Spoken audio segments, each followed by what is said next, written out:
नमस्कार दोस्तों, आपका स्वागत है आपके अपने चैनल माइंडफुल ऑडियो बुक में। आज हम लेकर आए हैं एक बेहद खास ऑडियो बुक, रिस्क लेने की कला, एक ऐसी जीवन गाइड जो आपको बताएगी कि कैसे सही रिस्क आपको आगे बढ़ाता है और गलत या बिना तैयारी वाला रिस्क आपको पीछे कर देता है। दुनिया में जो भी लोग कुछ बड़ा करते हैं, चाहे बिजनेस हो, करियर हो या जीवन, उन्होंने एक समय पर रिस्क लिया, पर फर्क यह है कि उन्होंने स्मार्ट रिस्क लिया। आज इस ऑडियो बुक में आप सीखेंगे रिस्क क्या होता है, डर और रिस्क में फर्क क्या है, सक्सेसफुल लोग रिस्क कैसे लेते हैं, रिस्क लेने की वैज्ञानिक प्रक्रिया को किस समय रिस्क लेना चाहिए, रिस्क मैनेज करना कैसे सीखें और कैसे सही रिस्क आपकी पूरी लाइफ बदल सकता है। तो चलिए शुरू करते हैं रिस्क लेने की कला। चैप्टर 1, रिस्क असल में होता क्या है। रिस्क का मतलब है ऐसा कदम जिसकी गारंटी नहीं है। हम रोज रिस्क लेते हैं, नई जॉब लेना, नया बिजनेस शुरू करना, पैसे इन्वेस्ट करना, किसी से प्यार का इजहार करना या सिर्फ किसी ट्रूथ के लिए खड़े होना। हम सोचते हैं रिस्क कोई बड़ा काम है, लेकिन सच ये है कि हम जीवन के हर मोड़ पर रिस्क ले रहे होते हैं। रिस्क को समझने वाले और रिस्क से डरने वाले में बस एक फर्क है। एक जीवन को कंट्रोल करता है, दूसरा जीवन से कंट्रोल होता है। चैप्टर 2, डर और रिस्क में फर्क। डर कहता है ये मत करो, कुछ गलत हो सकता है। रिस्क कहता है अगर तैयारी पूरी है तो करो। डर इमेजिनरी होता है, रिस्क रियल होता है। डर आपको पैरालाइज करता है, रिस्क आपको अलर्ट करता है। डर का आधार भावनाएं हैं, रिस्क का आधार फैक्ट्स है। उदाहरण, एक व्यक्ति नया बिजनेस शुरू करना चाहता है। डर कहेगा तुम फेल हो जाओगे, रिस्क कहेगा तुम फेल हो सकते हो। लेकिन कितना रिस्क है, कितना लॉस है, बैकअप क्या है, मार्केट रिसर्च किया, कितना इन्वेस्ट करना है। डर रोकता है, रिस्क सोचने पर मजबूर करता है। और याद रखिए, डर से भागना चाहिए, रिस्क से नहीं। चैप्टर 3, सक्सेसफुल लोग रिस्क क्यों लेते हैं। हर सफल व्यक्ति ने रिस्क लिया है, लेकिन ब्लाइंड नहीं, कैलकुलेटेड रिस्क। क्यों? क्योंकि उन्हें ये बातें पता होती हैं। 1, वे मौके को पहचानना जानते हैं। एवरेज लोग मौके देखते हैं, सफल लोग मौके के अंदर पॉसिबिलिटी देखते हैं। 2, वे तेजी से डिसीजंस लेते हैं, परफेक्ट टाइम का इंतजार नहीं करते। 3, वे फेलियर को सीख मानते हैं, हर असफलता उनसे एक नया लेसन लेकर जाती है। 4, वे अनकंफर्टेबल सिचुएशंस में रहते हैं, कंफर्ट जोन में कोई ग्रोथ नहीं होती। 5, वे रिस्क को डिवाइड करते हैं, सारा दाव एक बार में नहीं लगाते। कई बार अवसर सिर्फ 5 सेकंड का होता है और सक्सेसफुल लोग वो 5 सेकंड नहीं गवाते। चैप्टर 4, रिस्क लेने की वैज्ञानिक प्रक्रिया। रिस्क लेना कोई गैम्बलिंग नहीं है, ये एक प्रोसेस है। ये 5 स्टेप साइंटिफिक अप्रोच हर व्यक्ति को अपनानी चाहिए।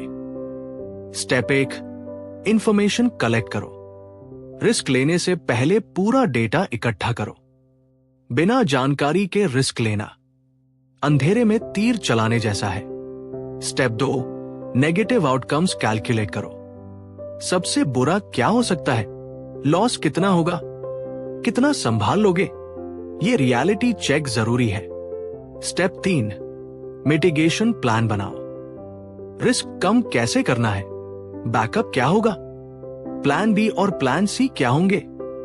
स्टेप 4, स्मॉल टेस्ट करो। पूरा रिस्क एक साथ मत लो, स्मॉल टेस्ट वर्जन करो। जैसे छोटा इन्वेस्टमेंट, छोटा बिजनेस ट्रायल, स्किल का छोटा एक्सपेरिमेंट। Step 5, full commitment. जब एनालिसिस पूरा हो जाए तब पूरी एनर्जी से रिस्क लो। हाफ हार्टेड रिस्क फेलियर का कारण बनता है। Chapter 5, risk versus loss. अधिकांश लोग रिस्क और लॉस में फर्क ही नहीं करते। Risk chance, loss result. Risk परिणाम नहीं होता, रिस्क सिर्फ एक पॉसिबिलिटी होती है। रिस्क लॉस की गारंटी नहीं है, पर लॉस हमेशा बिना रिस्क के भी हो सकता है। अगर आप कुछ नहीं करेंगे तो भी आप कुछ न कुछ खो रहे होंगे। नो एक्शन भी एक रिस्क है। चैप्टर 6, लोग रिस्क क्यों नहीं लेते? दुनिया में 90% लोग रिस्क लेना ही नहीं चाहते। क्यों? क्योंकि वे 4 चीजों से डरते हैं। एक, फेलियर का डर। लोगों को लगता है अगर मैं फेल हो गया तो लोग हंसेंगे। लेकिन सच यह है कि दुनिया बिजी है, किसी के पास आपको याद रखने का भी टाइम नहीं। 2, कंफर्ट जोन की लत। कंफर्ट जोन बहुत स्वीट लगता है, लेकिन वही सबसे बड़ा पॉइजन भी है। यह धीरे धीरे आपकी पोटेंशियल को मार देता है। 3, ओवर थिंकिंग और डाउट। अधिक सोचने वाले लोग अक्सर कुछ करते नहीं। हर टाइम ये सोचते रहते हैं, क्या होगा, कैसे होगा, होगा भी या नहीं, और समय हाथ से निकल जाता है। 4, पास्ट फेलियर्स की याद। कई लोग एक बार के फेल को पूरी जिंदगी का ट्रूथ बना लेते हैं, पर असल में फेलियर लेसन होता है, लेबल नहीं। जो लोग रिस्क नहीं लेते वे हमेशा सोचते रह जाते हैं, काश मैं कोशिश कर लेता। Chapter 7, smart risk versus stupid risk. Risk 2 तरह के होते हैं। एक, स्मार्ट रिस्क, जहां आप रिसर्च, प्लानिंग और स्ट्रैटेजी के साथ रिस्क लेते हैं। स्मार्ट रिस्क में और डेटा होता है, फिर लॉजिक होता है और कैलकुलेशन होता है, बैकअप प्लान होता है, रिजल्ट ज्यादा पॉजिटिव होता है।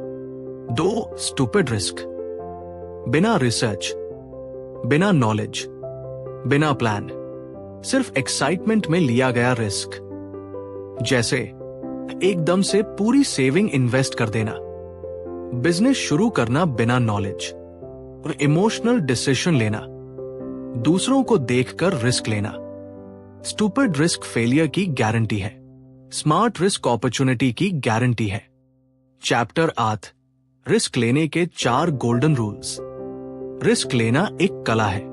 यहां 4 नियम हैं जो हर सक्सेसफुल लोग फॉलो करते हैं। रूल 1, जितना खो सकते हो उससे ज्यादा रिस्क मत लो। हर रिस्क की एक सीमा होनी चाहिए। जिस लॉस को आप मेंटली, फाइनेंशियली या इमोशनली हैंडल न कर पाए वो रिस्क कभी मत लो। रूल 2, रिस्क कम करने का तरीका सीखो। रिस्क खत्म नहीं हो सकता, पर कम किया जा सकता है। इंफॉर्मेशन, टेस्टिंग और प्लानिंग रिस्क को आधा कर देती है। रूल 3, रिस्क समय देख कर लो। टाइमिंग जिंदगी में सबसे बड़ा फैक्टर है। गलत समय पर लिया गया सही डिसीजन भी फेल हो जाता है। सही समय पर लिया गया रिस्क आपको सक्सेस की हाइट पर ले जाता है। रूल 4, रिस्क लोगों के कहने पर मत लो। लोग सलाह देंगे, लोग बोलेंगे, लोग जज करेंगे, पर रिस्क का रिजल्ट आपको ही झेलना होगा। इसलिए रिस्क अपनी समझ से लो, दूसरों के प्रेशर में नहीं। चैप्टर 9, रिस्क और कॉन्फिडेंस का कनेक्शन। कॉन्फिडेंस कोई मैजिक नहीं, कॉन्फिडेंस एक्शन से आता है।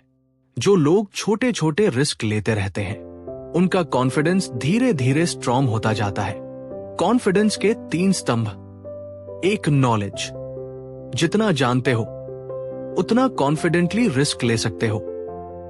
2, स्किल, स्किल से आपको पता रहता है जो भी होगा मैं संभाल लूंगा। 3, एक्सपीरियंस, जितना ज्यादा एक्सपीरियंस उतना कम डर। कॉन्फिडेंस कभी बैठे बैठे नहीं आता। कॉन्फिडेंस रिस्क लेने से आता है, सीखने से आता है, गिरने से आता है, फिर उठकर आगे बढ़ने से आता है। चैप्टर 10, रिस्क लेने की भावनात्मक तैयारी। रिस्क सिर्फ कैलकुलेशन नहीं होता, ये इमोशनल स्ट्रेंथ भी मांगता है। रिस्क लेते समय आपका दिमाग 3 फेजेस से गुजरता है। फेज 1, एंजाइटी, क्या कर रहा हूं, ठीक है या गलत, ये नॉर्मल है। फेज 2, डाउट, अगर फेल हो गया तो, ये भी नॉर्मल है। फेज 3, डिटर्मिनेशन, मैंने तय किया है, मैं करूंगा। यहीं से असली जर्नी शुरू होती है। रिस्क लेते समय मन में स्टॉर्म आता है, लेकिन स्टॉर्म शांत होने का इंतजार करना समझदारी नहीं। समझदारी है स्टॉर्म के बीच भी दिशा देखना और आगे बढ़ना। चैप्टर 11, रिस्क और माइंडसेट का असली संबंध। रिस्क लेने के लिए सबसे जरूरी चीज कोई स्किल नहीं, कोई रिसोर्स नहीं, बल्कि माइंडसेट है। रिस्क का डर हमेशा इसी माइंडसेट से आता है। अगर फेल हो गया तो क्या लोग क्या सोचेंगे? क्या मैं कैपेबल हूं? क्या मैं गलत फैसला ले रहा हूं? लेकिन ग्रोथ माइंडसेट ऐसा कहता है, अगर फेल हुआ तो सीखूंगा। लोग क्या सोचते हैं उससे फर्क नहीं पड़ता, मैं सीख कर कैपेबल बन सकता हूं। डिसीजन गलत नहीं होता, गलत इरादा होता है। रिस्क लेने के लिए आपको ऐसे माइंडसेट की जरूरत है जो चैलेंजेस को अपॉर्चुनिटी समझे, प्रॉब्लम्स को लर्निंग समझे और एफर्ट को प्रोग्रेस समझे। याद रहे, रिस्क लेने की कला सीखने से पहले रिस्क सोचने की कला सीखनी पड़ती है।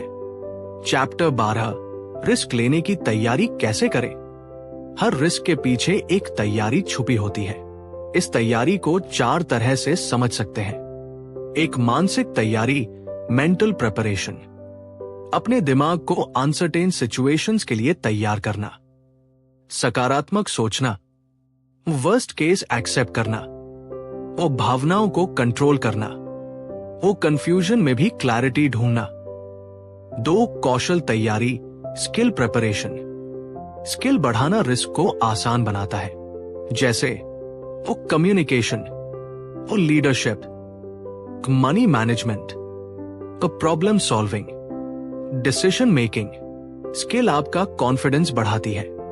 3 आर्थिक तैयारी, फाइनेंशियल प्रिपरेशन, बिना फाइनेंशियल बैकअप रिस्क लेना कमजोरी है। इमरजेंसी फंड, थोड़ा बचत, रिस्क अमाउंट तय करना, लॉस हैंडल करने की क्षमता, ये सब स्मार्ट रिस्क में आता है। 4 इमोशनल सपोर्ट सिस्टम, रिस्क लेते समय आपके आसपास कौन लोग हैं, ये बहुत मायने रखता है।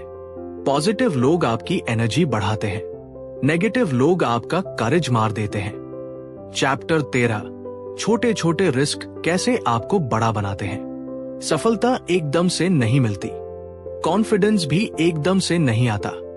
रिस्क की आदत छोटे छोटे रिस्क से शुरू होती है, जैसे नए लोगों से बात करना, छोटी रिस्पॉन्सिबिलिटीज लेना, किसी स्किल को पब्लिक में दिखाना, छोटी इन्वेस्टमेंट करना, किसी फियर को फेस करना। जब आप छोटे रिस्क लेते हैं, आपका दिमाग सीखता है कि रिस्क से कुछ सीख मिलता है और धीरे धीरे रिस्क आपको नॉर्मल लगने लगता है। यही स्मॉल रिस्क्स एक दिन आपको बड़े फैसलों के लिए तैयार कर देते हैं। चैप्टर 14, डिसीजन मेकिंग की 3 पावरफुल टेक्निक्स। रिस्क लेने से पहले डिसीजन मेकिंग बहुत जरूरी है। यहां 3 तकनीकें हैं जो आपके हर बड़े फैसले को आसान बना देंगी। Technique 1, 10-10-10 method. अपने डिसीजन के बारे में सोचें। 10 मिनट बाद कैसा लगेगा? 10 महीनों बाद कैसा लगेगा? 10 सालों बाद कैसा लगेगा? ये मेथड आपकी क्लैरिटी बढ़ाती है। Technique 2, probability thinking. हर डिसीजन को प्रोबेबिलिटी से देखें। सक्सेस का कितना चांस है, लॉस का कितना चांस है, अगर मैं इंप्रूव करूं तो चांस कितना बढ़ सकता है। दुनिया के सबसे सफल लोग इसी मेथड से डिसीजंस लेते हैं। Technique 3, opportunity cost thinking. अगर मैं ये रिस्क नहीं लूं तो मुझे क्या खोना पड़ेगा? कई बार रिस्क न लेना सबसे बड़ा लॉस होता है। चैप्टर 15, रिस्क और पेशेंस। रिस्क लेने के बाद सबसे बड़ी गलती लोग करते हैं, जल्दी परिणाम चाहना। रिस्क आज लिया और रिजल्ट कल चाहिए, ये पॉसिबल नहीं। Risk plus patience growth, risk patience stress. जो लोग धैर्य रखते हैं वे रिस्क के असली फल तक पहुंचते हैं। जैसे बिजनेस टाइम लेता है, रिलेशनशिप्स ट्रस्ट बनने में टाइम लेता है, इन्वेस्टमेंट्स बढ़ने में टाइम लेती हैं, स्किल्स डेवलप होने में टाइम लगता है। पेशेंस वो चाबी है जो रिस्क को सक्सेस में बदल देती है। चैप्टर 16, 90% लोग रिस्क लेने के बाद क्यों हार मान लेते हैं। कई लोग रिस्क तो ले लेते हैं लेकिन बाद में हार मान जाते हैं। क्यों? एक, उन्हें जल्दी रिजल्ट चाहिए, वे प्रोसेस को समझते ही नहीं। 2, दूसरों की बातों में आ जाते हैं। लोग बोलेंगे ये गलत कर रहा है, तेरे बस की नहीं, और वे रुक जाते हैं। 3, वे सीखने को फेलियर समझ लेते हैं। हर छोटी गलती उन्हें कमजोर कर देती है। 4, उनका पर्पस क्लियर नहीं होता। रिस्क पर्पस से लिया जाए तो हर डिफिकल्टी आसान लगती है। 5, खुद पर डाउट बढ़ जाता है। सेल्फ डाउट रिस्क का सबसे बड़ा दुश्मन है। ये अंदर का वॉइस है जो कहता है तू नहीं कर पाएगा, लेकिन वही आवाज आपकी ग्रोथ रोक देती है। जो लोग सेल्फ डाउट को कंट्रोल कर लेते हैं वे रिस्क के बाद नहीं रुकते, वे आगे बढ़ते जाते हैं। ये था आज का पावरफुल ऑडियो सेशन। अगर आपको ये वीडियो सीखने लायक लगा तो इसे लाइक करें और माइंडफुल ऑडियो बुक को सब्सक्राइब करके हमारी सीखने वाली फैमिली का हिस्सा बने। आपका हर सपोर्ट हमें और बेहतरीन ऑडियो बुक लाने की ताकत देता है। मिलते हैं अगले एपिसोड में। Till then